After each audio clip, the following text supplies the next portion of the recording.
Welcome to Streaming News Network by J. Claude McDaniel. Please like and subscribe. This is J. Claude McDaniel with Streaming News Network. President Donald Trump is drawing attention to economic conditions in Spain in a recent public message. In his remarks, the president criticized Spain's financial performance, describing the country's economic outlook as weak. He also raised concerns about Spain's level of contribution to NATO, suggesting it falls short in defense spending compared to other member nations. The comments come amid ongoing discussions among NATO allies regarding military funding commitments and broader economic pressures across parts of Europe. Spanish officials have not yet responded publicly to the remarks. This is Streaming News Network. A Pennsylvania man at the center of a high-profile legal case has been awarded a significant settlement. Mark Houck, a father of 7 from near Philadelphia, has received more than $1 million following a lawsuit tied to his arrest and prosecution endorsed by the Biden administration. Houck had been charged under the Freedom of Access to Clinic Entrances Act after an altercation outside a reproductive health clinic in 2021.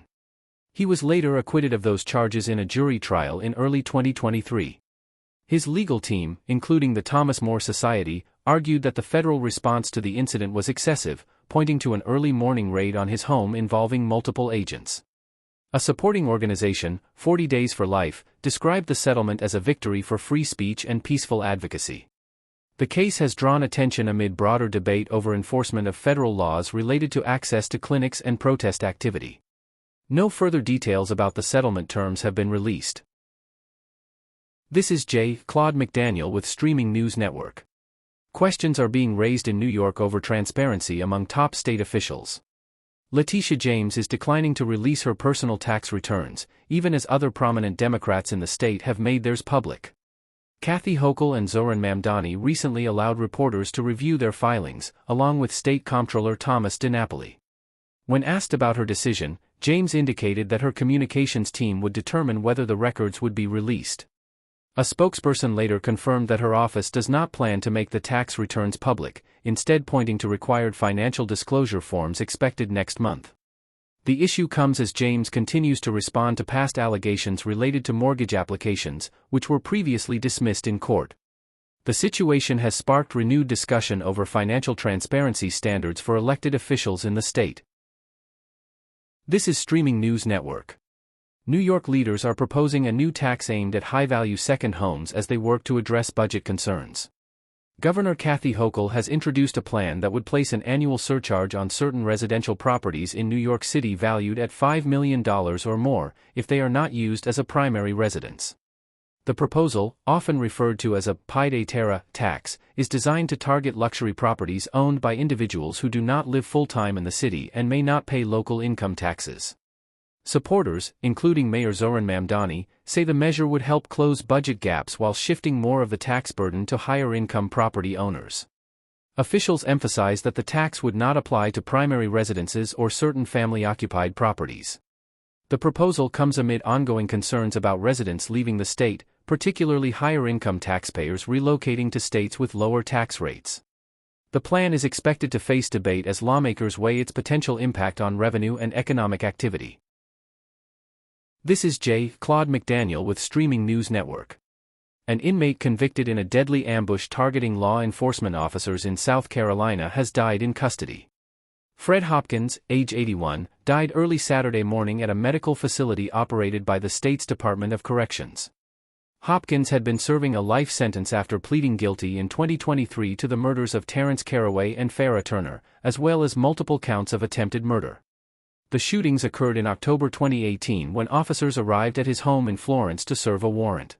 Authorities say Hopkins opened fire, killing one officer at the scene and fatally wounding another, while injuring several others. Both fallen officers were later honored in the South Carolina Law Enforcement Officers Hall of Fame. Hopkins' guilty plea allowed him to avoid the death penalty. Officials have not released additional details regarding the cause of his death. This is J. Claude McDaniel with Streaming News Network. A well-known restaurant operator is restructuring its finances after recent closures. 801 Restaurant Group has filed for Chapter 11 bankruptcy protection, a move that allows the company to reorganize its debts while continuing operations. The group, which oversees brands including 801 Steakhouse, says the filing follows the closure of 2 locations in Denver and Minneapolis. Company officials emphasize that individual restaurants operating under its umbrella are not part of the bankruptcy and are expected to continue normal business operations. According to filings, the restructuring is tied to financial obligations and guarantees connected to other business entities owned by the group. The company reported more than $4 million in unsecured claims, with total assets estimated at nearly $15 million. Founded in 1993, the family-owned business operates multiple restaurant concepts across several states. Leaders say the goal of the filing is to stabilize finances and position the company for continued operation moving forward. This is Claude McDaniel with Streaming News Network. A legal battle in North Carolina is drawing renewed attention to so-called homewrecker laws, which allow spouses to sue third parties over the breakdown of a marriage. The case involves Kirsten Sinema, who is being sued by Heather Amell. Amell alleges that Sinema engaged in a relationship with her husband, contributing to the collapse of their marriage. The lawsuit was filed under North Carolina's Alienation of Affection statute, which permits claims if a spouse can show a loving relationship existed, was damaged, and that a third party played a role in that loss. Legal experts note that such laws are rare and have been eliminated in most states, though North Carolina remains one of the most active jurisdictions for these cases. In court filings, Sinema acknowledged a relationship but disputes key details and challenges whether the case falls under the state's jurisdiction.